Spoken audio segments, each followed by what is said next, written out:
আমি তোমাদের অলরেডি মিথেনের উৎপত্তি, মিথেনের ব্যবহার এবং মিথেনের কতগুলো বিক্রিয়া দেখিয়েছিলাম। মেনলি দুটো পার্ট বিক্রিয়া দেখিয়েছিলাম। একটা ছিল তোমার ক্লোরিনের সাথে বিক্রিয়া, আর একটা ছিল মিথেনের দহন।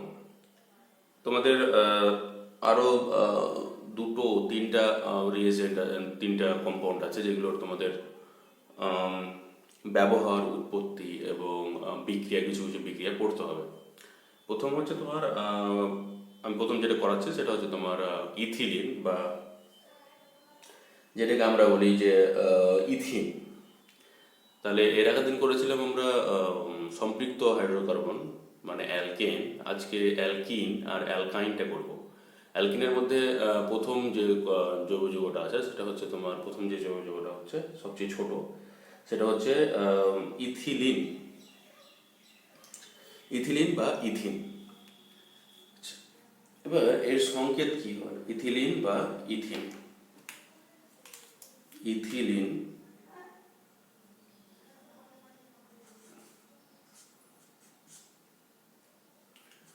ইথিলিন বা ইথিন, এর সংকেত কি হয়? এর সংকেত হয় ইথিলিন বা ইথিন, এর সংকেত তোমরা অলরেডি আমি তোমাদের পড়িয়েছি। সেটা হয় CH2, দ্যাট ইজ সি এর সাথে কার্বনের ডাবল বন্ড হয়। এদিকে একটা হাইড্রোজেন, এখানে একটা হাইড্রোজেন, এখানে একটা হাইড্রোজেন, আর এখানে একটা হাইড্রোজেন। বলেছিলাম আমি অ্যাঙ্গেলগুলো কত করে হয়, বলে দিয়েছিলাম 120 ডিগ্রি করে হয়। আচ্ছা, এবার এই ইথিলিন বা ইথিন এর ব্যবহার কি আর কোথায়, এর উৎপত্তি কি? এর উৎপত্তি মেনলি কে যেখান থেকে প্রস্তুত করা হয় মেনলি শিল্পে, সেটা হচ্ছে তোমার যে প্রাকৃতিক গ্যাস আমরা পাই, পেট্রোলিয়াম এবং প্রাকৃতিক যে গ্যাস আছে, সেই গ্যাস থেকে সেই গ্যাসের মধ্যে বিভিন্ন রকম কম্পাউন্ড, হাইড্রোকার্বন যেগুলো থাকে, সেগুলোকে আমরা উচ্চ তাপমাত্রায় যদি উত্তপ্ত করি এবং তার ফলে যদি বিয়োজন ঘটাই, তবে এই ইথিলিন বা ইথিন প্রস্তুত করা হয়। যদি বলে যে উৎস কি, তাহলে উৎস কি লিখবে যে প্রাকৃতিক গ্যাস বা পেট্রোলিয়াম থেকে যে হাইড্রোকার্বন পাওয়া যায় তাকে উচ্চ তাপমাত্রায় বিয়োজিত করলে আমরা এই ইথিলিন পাই। তাহলে এটা লিখে নেবে, আমি যেটা বললাম সেটা লিখে নেবে। ব্যবহার, এর ব্যবহারটা ইম্পর্টেন্ট। ইথিলিনের ব্যবহার আমরা কোথায় কোথায় কাজে লাগে। যতটা তোমাদের পরীক্ষাতে সাধারণত ব্যবহার ডিরেক্ট আস্ক করবে না, তোমাদের বলবে কি যে ধরো বললো যে কোনো একটা ব্যবহার বলে দিলে, বললো যে এটা এই এই কাজের জন্য কাকে ব্যবহার করা হয়। মানে ইথিলিনকে আমরা দেখবো, ইথিলিনকে আমরা ফল পাকানোর কাজে ব্যবহার করি, কৃত্রিমভাবে ফল পাকানোর কাজে। যেটা হয়তো তোমরা হয়তো অনেকে নাম শুনে থাকবে, ফল, যাদের গ্রামে বাড়ি আছে তারা হয়তো বুঝবে, তোমরা হয়তো তোমরা বুঝো কিনা জানি না। কাঁচা ফলকে যদি পাকাতে হয় তাহলে এক রকমের সলিড ম্যাটেরিয়াল পাওয়া যায়, যেটা হচ্ছে তোমার ইথিলিন। যেটাকে তোমরা যেটা দিয়ে রাখলে ফল অনেক ফলে অনেক গরম হয় এবং তার ফলে ফলটা পেকে যায়। সেটাকে এমনি দোকানে কার্বেট বলে, এখন জানি না তোমরা দেখেছো কিনা।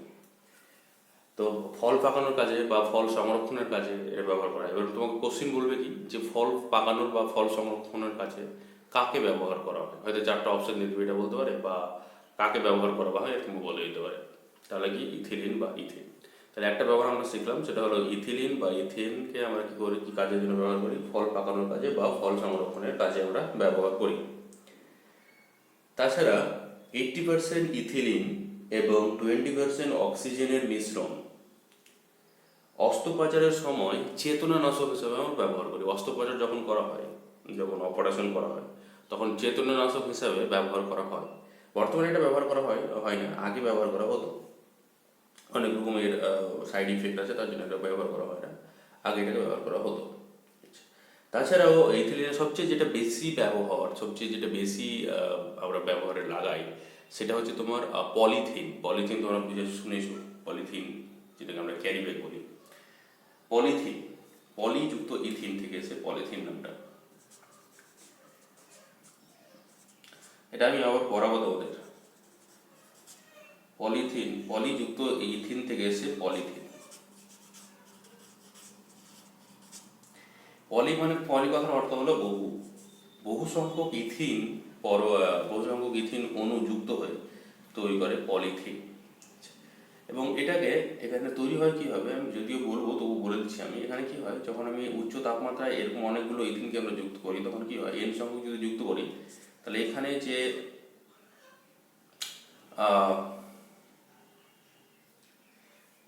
কার্বন কার্বন বন্ড আছে সেটা খুলে যায়, খুলে গেল। এখানে H2, এখানে H2। আচ্ছা আমি লিখছি না এগুলো, আমি এটুকু শুধু বোঝানোর জন্য বলছি আবার তোমাদের। এখানে এন দিয়ে লিখি, তার মানে এন সংখ্যক ইথিন এরকম পর যুক্ত হয়েছে, মানে আমি বোঝানোর জন্য। কার্বন, আবার কার্বন 8টা ইথিন যুক্ত হয়েছে, আবার একটা ইথিন, 8টা ইথিন, এরকম পরপর তো চলতে থাকবে। তাই এত বড় করে না বুঝিয়ে এটাকে সাধারণত আমরা এইভাবে বুঝাই। তাহলে পলিথিন প্রস্তুতের সময় আমরা এটা খুব ব্যবহার করি। পলিথিনের ব্যবহার তো তোমরা অলরেডি জানোই। পলিথিন থেকে আমরা কত রকমের ম্যাটেরিয়াল তৈরি করি, যত রকমের তোমার প্লাস্টিকের হয়। প্লাস্টিক কত কাজে আমরা লাগাই, প্যাকিংয়ের কাজে, কোনো মালপত্র বহনের কাজে। এগুলোর ক্ষেত্রে বেশিরভাগ ক্ষেত্রে ইথিলিন ব্যবহার করা হয়। তাহলে ইথিলিনের আমরা ব্যবহার শিখলাম। ইথিলিনের আরও ব্যবহার আছে তোমার। ইথিলিনের ব্যবহার হচ্ছে তোমার, বলতে পারি কৃত্রিম রবার বা ইথিলিন ডাইক্লোরাইড, ইথিলিন ডাইব্রোমাইড, এগুলো যে সমস্ত কম্পাউন্ডগুলো আছে সেগুলো তৈরি করার ক্ষেত্রেও ইথিলিনকে আমরা ব্যবহার করে থাকি। হ্যাঁ, আরেকটা ব্যবহার আছে ইথিলিনের, সেটা হচ্ছে তোমার ওই যুদ্ধের সময়তে যেটাকে আমরা আগে বলি কাঁদানো গ্যাস, যে কাঁদানো গ্যাস শুনে না যুদ্ধের সময়তে, সেই গ্যাসটা তৈরি করা হয়েছে, সেই গ্যাসটাকে আমরা বলি মাস্টার্ড গ্যাস। সেই যুদ্ধের সময়তে মাস্টার্ড গ্যাস তৈরি করার জন্য আমরা এই ইথিলিনকে ব্যবহার করে থাকি। তাহলে ইথিলিনের আমরা ব্যবহার শিখলাম। ইথিলিনের তাহলে কয়েকটা আমাদের বিক্রিয়া শিখে নিতে হবে, তাহলে ইথিলিনটা আমাদের কমপ্লিট হয়ে যাবে। প্রথম যেটা করবো সেটা হচ্ছে তোমার ইথিলিন বা ইথিনের যুত বিক্রিয়া বলতে পারি, বা বলতে পারি তোমার বিজারণ বিক্রিয়া, হাইড্রোজেন দ্বারা বিজারণ বিক্রিয়া। যুত বিক্রিয়া বলার কারণ হচ্ছে যুক্ত হয়ে যায় হাইড্রোজেন, এক্সট্রা হাইড্রোজেন যেটা আমি দেবো সেটা বিক্রিয়াতে যুক্ত হয়ে যায়, তার জন্য একটু যুত বিক্রিয়া বলি। তাহলে ইথিলিন বা ইথিন এর বিজারণ বা যুত বিক্রিয়া বলতে পারি আমি।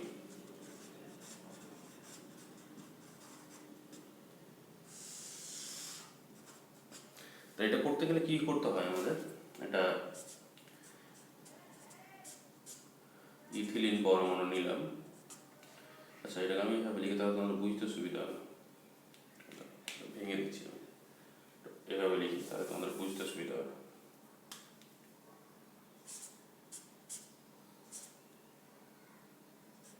ওই দিকে একটা হাইড্রোজেন ধরো অ্যাড করলাম, এদিকে একটা করলাম, তোমাদের বোঝার সুবিধা হচ্ছে। যদি হাইড্রোজেন এরকম 180 ডিগ্রি অ্যাঙ্গেলে থাকে না, 120 ডিগ্রি অ্যাঙ্গেলে থাকে। এবার এর সাথে এটাকে যদি আমি বিজারণ ঘটাতে চাই, তাহলে এর সাথে হাইড্রোজেনকে আমি অ্যাড করছি। হাইড্রোজেন সরাসরি এর সাথে যুক্ত হবে না। এমনি যদি হাইড্রোজেনকে আর ইথিলিনকে একসাথে রেখে দিই, তাহলে হাইড্রোজেন বিক্রিয়া করবে না। বিক্রিয়া করার জন্য আমাকে করতে হবে কি, অনুঘটক লাগবে। তাহলে অনুঘটকটা কে লাগাকে দিব? অনুঘটক দুই রকমের দিতে পারি এখানে। এক অনুঘটক হচ্ছে যদি বিক্রিয়াটাকে আমরা সাধারণ তাপমাত্রা এবং প্রমাণ বায়ুমণ্ডলে চাপে করতে চাই, তাহলে যে সমস্ত অনুঘটক দেবো সেগুলোর মধ্যে হতে পারে তোমার প্ল্যাটিনাম বলতে পারি, বা প্যালাডিয়াম বলতে পারি, বা র্যানি নিকেল বলতে পারি, যদি সাধারণ উষ্ণতা এবং সাধারণ চাপে করতে চাই তবে। কিন্তু তোমার একটা বিক্রিয়া মোটাবো, দুটো বিক্রিয়া মোটাবার দরকার নেই। কিন্তু নিকেলের সাথে যদি নিকেল অনুঘটকের উপস্থিতিতে যদি বিক্রিয়া করতে চাই, তাহলে নিকেল অনুঘটক আর 200 থেকে 300 ডিগ্রি সেলসিয়াস, 200 থেকে 300 ডিগ্রি সেলসিয়াস উষ্ণতায় যদি উত্তপ্ত করা হয় হাইড্রোজেনের উপস্থিতিতে, নিকেল এবং এত ডিগ্রি তাপমাত্রায় সাপ্লাই করা হয়, তবে বিজারণ ঘটে। এটা একটা বিজারক, অ্যাকচুয়ালি বিজারক অনুঘটক। এটা দিলেই, যে কোনো যৌগতে দিলে হাইড্রোজেন সে কী করবে, ওর মধ্যে হাইড্রোজেনকে প্রবেশ করবে। তাহলে খুলে কি হয়, এই বন্ডটা খুলে যায়। যে বন্ডটা দেখতে পাচ্ছ তোমরা, যে কার্বন কার্বনের মধ্যে যে বন্ডটা দেখতে পাচ্ছ, তার দুটো বন্ডের মধ্যে একটা বন্ড খুলে যায়, এবং খুলে গিয়ে কি হয়, যে দুটো কার্বন আছে, সে দুটো কার্বন যদি আমি লেগে যাই, তাহলে কীরকম তৈরি হবে? তাহলে তৈরি হচ্ছে যেটা তোমরা দেখতে পাবে কিনা, আমি এখানে নিচে দিকে লিখে দিচ্ছি।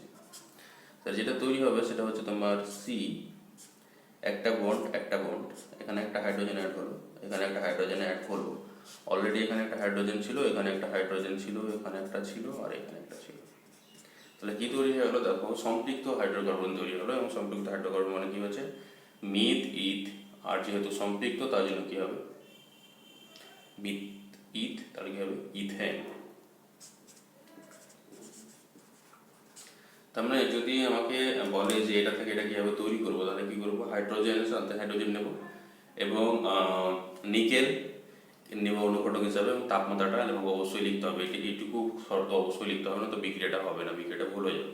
তুমি এই দুটো এই কার্বন কি বলছি তোমার ইথিলিন আর হাইড্রোজেনকে যদি একসাথে এভাবে লিখে এই অনুঘটকটা না দেখাও, আর যদি তুমি বিক্রিয়াটা লিখে দাও, তাহলে কিন্তু বিক্রিয়াটা ভুল হয়ে যাবে। তাহলে একটা বিক্রিয়া গেল আমাদের। 2 নম্বর বিক্রিয়া হচ্ছে তোমার ব্রোমিনের সঙ্গে বিক্রিয়া, এটা খুব ইম্পর্টেন্ট বিক্রিয়া, ব্রোমিন। তাহলে আমি একটু এদিকে লিখি, তাহলে সুবিধা হবে, আমরা হয়তো পুরো বিক্রিয়াটা একটা লাইনে লিখতে পারবো আমি। ব্রোমিনের সাথে বিক্রিয়া, তাহলে এখানে ইথিলিন বা ইথিলিন এর ব্রোমিন এর সাথে বিক্রিয়া, ব্রোমিন এর ইথিলিন এর ব্রোমিন এর সঙ্গে যুত বিক্রিয়া বলতে পারি। এখানে কি হবে, তাহলে ব্রোমিন অ্যাড হবে, তাহলে এখানে আমি নিচ্ছি কি ইথিলিন, তাহলে CH2 এর সাথে যদি আমাকে ব্রোমিনকে প্রবেশ করাতে হয়, তাহলে করা হয় কি, এটা অনুঘটক লাগে, এখানে একটা অনুঘটক লাগে, তাহলে এখানে আমি ব্রোমিনকে নিলাম Br, ক্লোরিন ব্রোমিন যাবে, মানে যেটা ওনাকে ওই অ্যালকেন, মানে সব অ্যালকেন বলছি, হ্যালোজেন। তাহলে ব্রোমিন কে নিলাম Br2, কিন্তু এর সাথে সরাসরি বিক্রিয়া করবে না, এখানে একটা অনুঘটক লাগবে, সেটা হচ্ছে CCl4, যেটা আমি তোমাকে অলরেডি পড়িয়েছি, CCl4 মানে কার্বন টেট্রাক্লোরাইড। এবং কার্বন টেট্রাক্লোরাইডের উপস্থিতিতে যদি আমি এই ব্রোমিনের সাথে বিক্রিয়া ঘটাই, তাহলে যেটা তৈরি হবে সেটা হচ্ছে তোমার ডাইব্রোমো ইথেন তৈরি হবে। ডাইব্রোমো মানে কি হবে, এখানে একটা ব্রোমিন যুক্ত হবে, এই বন্ধনটা খুলে এই বন্ধনটার একটা পার্ট এখানে যুক্ত হবে, একটা পার্ট এখানে যুক্ত হবে। যদি যুক্ত হয়ে যায় তাহলে কি হবে, CH2 অলরেডি ছিল, এখানে একটা ব্রোমিন যুক্ত হচ্ছে, এখানে একটা CH2, এখানে একটা ব্রোমিন যুক্ত হচ্ছে। তাই এটাকে বলতে পারি আমরা ডাইব্রোমো ইথেন বলতে পারি। কিন্তু দেখো ডাইব্রোমো বলতে গেলে এটা কার্বনের সাথে দুটো ব্রোমিন যুক্ত আছে না, এটা কার্বনের সাথে দুটো ব্রোমিন যুক্ত আছে না, প্রত্যেকটার সাথে একটা একটা করে ব্রোমিন যুক্ত আছে, সেটা তো বুঝাতে পারছি না। তাহলে সেটা বোঝানোর জন্য আমাদের কী করতে হবে, ইউফ্যাক পদ্ধতিতে লিখতে গেলে আমাকে কী করতে হবে, নাম্বারিং করে দিতে হবে। তাহলে 1 2, তাহলে কি লিখবো 1, 2 ডাইব্রোমো,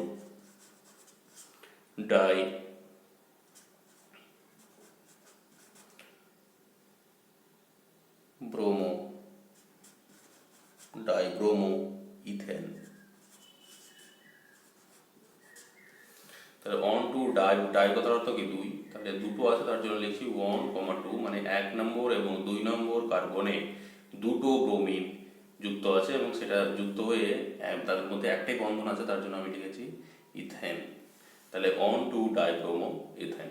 তাহলে এটার সাথে একটা বিক্রিয়া করলে এটা করবে। সেই বিক্রিয়াটা কেন ইম্পর্টেন্ট সেটা বলার দরকার।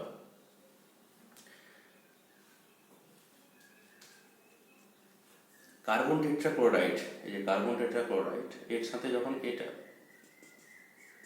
এটা দুজনকে যদি মিক্স করে যাতে রাখা হয়, কার্বন টেট্রাক্লোরাইড এর মধ্যে যখন যদি আমি এটাকে রাখি, ইথেনকে রাখি,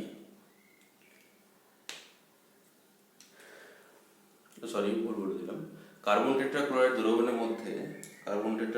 দ্রবণের মধ্যে যদি আমি ব্রোমিনকে রাখি, ব্রোমিনের সাথে কার্বন টেট্রাক্লোরাইড বিক্রিয়া করে না সাধারণত, তাহলে এই ব্রোমিন আর কার্বন টেট্রাক্লোরাইডকে যদি একটা দ্রবণ হিসেবে রাখি, তাহলে সে দ্রবণের বর্ণ হয় লাল বর্ণের একটা দ্রবণ তৈরি হয়। তাহলে কার্বন টেট্রাক্লোরাইড এবং ব্রোমিনের লাল বর্ণের যে দ্রবণ, তার মধ্য দিয়ে যদি আমি এই ইথিলিন গ্যাসকে পাঠাই, তাহলে দ্রবণের মধ্যে দিয়ে যদি আমি ইথিলিনকে আমি পাঠাই, তাহলে দ্রবণের বর্ণ বর্ণহীন হয়ে যায়। এবং এই বর্ণহীন কোনটা, এই যে এটা হচ্ছে আমার বর্ণহীন।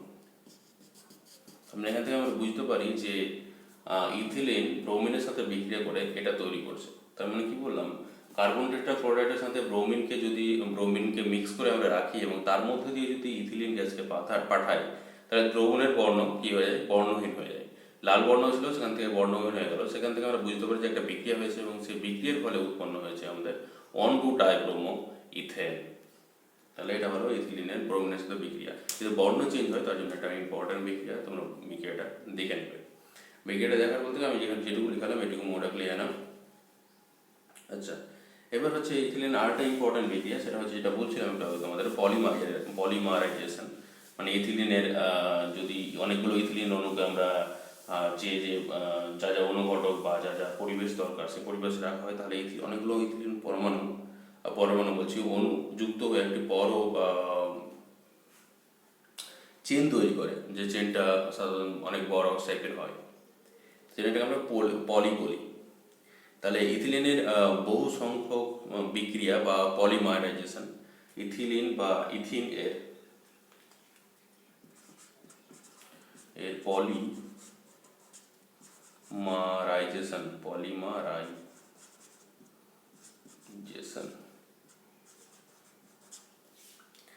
তার মানে এর পলিমার উৎপন্ন করার প্রক্রিয়া।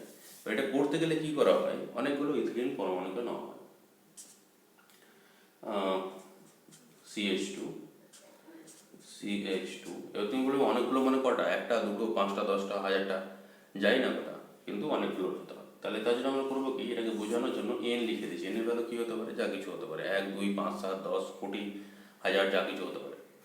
এবং এই সংখ্যক ইথিলিন পরমাণুকে আমরা করি কি, যদি পলিমারাইজেশন করতে হয়, মানে বিক্রিয়া করে কি করতে চাইছি, চেন গঠন করতে চাইছি। মানে কি, এই যে বন্ধনটা আছে সেই বন্ধনটা খুলে দিতে চাইছি। তাহলে খুলে দিলে কি হয়ে যাবে? দেখো, H2টা আমি বাইরে লিখি, তাহলে বেটার হবে, তোমাদের বুঝতে হবে। H2C বন্ধনটা খুলে গেল, আবার H2, তাহলে এই বন্ধনটা একটা এদিকে যুক্ত হলো, একটা এদিকে যুক্ত হলো। এরপরে আবার একটা কি বলছি তোমার ইথিলিনের এর পাশে যে ইথিলিনটা আছে সেটার বন্ধনটা খুলে যাবে, এবং সেই বন্ধনটা যদি খুলে যায় তাহলে সেটার সাথে যুক্ত হবে। আচ্ছা, আমি এটাকে এখানে এখান থেকে লিখছি, তাহলে বুঝতে সুবিধা হবে তোমাদের। সেটা হচ্ছে কি হতো, H2C CH2, আবার এটা একটার জন্য হলো, আর একটার জন্য এবার খুলে যাবে বন্ধন, তাহলে কি হবে, H2 এদিকে একটা বন্ধন থাকবে, আবার CH2 আর এদিকে একটা বন্ধন থাকবে। এই যে দেখো, এই দুটো বন্ধন যুক্ত হয়ে যাবে। এবার এর পরটার ক্ষেত্রে সেম হবে, তার পরটার ক্ষেত্রে সেম হবে। তাহলে আমি এত বড় বিক্রিয়াকে এতগুলো ভাবে না লিখে আমরা লিখি কি হবে, H2C CH2, এদিকে একটা লম্বা দাগ দিয়ে এদিকে একটা লম্বা দিক দিয়ে এখানে ব্র্যাকেট দিয়ে এখান দিয়ে এন লিখে দিই। তার মানে এটা হচ্ছে পলিথিন। তাহলে ইথিলিনের যে পলিমার সেটাকে আমরা এইভাবে বুঝাই। তাহলে এটাকে কি বলবো আমরা, মনোমার। এটা হচ্ছে পলিমার। তাহলে যদি বলে যে পলিমার, ইথিলিনের পলিমার কে, বলবো এটা পলিথিন। আর যদি বলে মনোমার, যদি বলে যে এটার মনোমার কে, তাহলে কি লিখবো, ইথিন বা ইথিলিন। এরপর এই বিক্রিয়াটা ঘটানোর জন্য যে অনুঘটক লাগবে, মানে বিক্রিয়াটাকে যে কোনো এতে পরিবেশে ঘটে যাবে না, কিছু কিছু ক্রাইটেরিয়া লাগবে, সেটা আমাদের বলতে হবে। তো সেটা যদি ইথিলিনের যদি পলিমারাইজেশন ঘটাতে হয়, তাহলে একে করতে হবে কি, উচ্চ তাপমাত্রা লাগে। সে তাপমাত্রাটা কত হয় তোমার, মোটামুটি 1500 থেকে তাপমাত্রাটা তোমার 1500 থেকে 2000 ATM তাপমাত্রা নিতে হয়। ATM মানে তোমার অ্যাটমসফিয়ারিক যে প্রেসার, মানে এটা অনেক অনেক তাপমাত্রা বলছে, অনেক প্রেসার, এটা অনেক হাই প্রেসার, অনেক উচ্চ চাপে যদি ইথিলিনকে তরলে পরিণত করে। এইটা ইথিলিন তো নর্মালি গ্যাস হয়, একে যদি এই চাপ প্রয়োগ করি এবং তার ফলে সে কিসে পরিণত করছি, তাকে আমরা তরলে পরিণত করছি।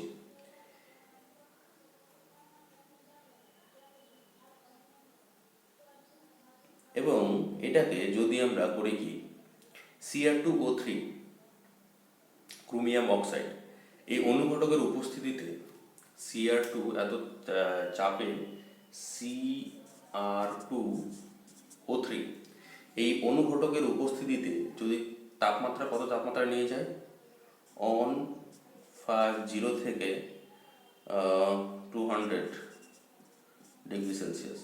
এই 150 ডিগ্রি সেলসিয়াস থেকে 200 ডিগ্রি সেলসিয়াসে যদি আমি নিয়ে যাই তবে এই পলিমারাইজেশনটা ঘটবে। আর এই যে এন এর ভ্যালু বললাম, সেই এন এর ভ্যালু সাধারণত নর্মালি অণুগুলো তো খুব ছোটো ছোটো হয়, এবং পলিমারাইজেশন যখন আমি ঘটাবো তখন তো আমি যদি দুটোকে যুক্ত করে কতটা তৈরি হবে? একটার সাইজ তো চুলের যে আমাদের ব্যাসটা তার থেকে অনেক ছোট, তাহলে দুটোকে যুক্ত করলে কি হবে? একটা চুলের হয়তো ব্যাস হয়তো হতে পারে না, তার থেকে অনেক ছোট হবে। তার জন্য আমরা এনের সাইজটা সাধারণত ধরি কি 1000-এর উপরে সাধারণত ধরি। এটা কোনো রুলস নেই, তবে এনের মানটা আমরা সাধারণত 1000-এর উপরেই নিই মিনিমাম। কতটাই নিতে হবে তার সে কোনো উপায় নেই, ওটা ছোট যুক্ত করে তুমি করবে এটা কত ছোট ছোট।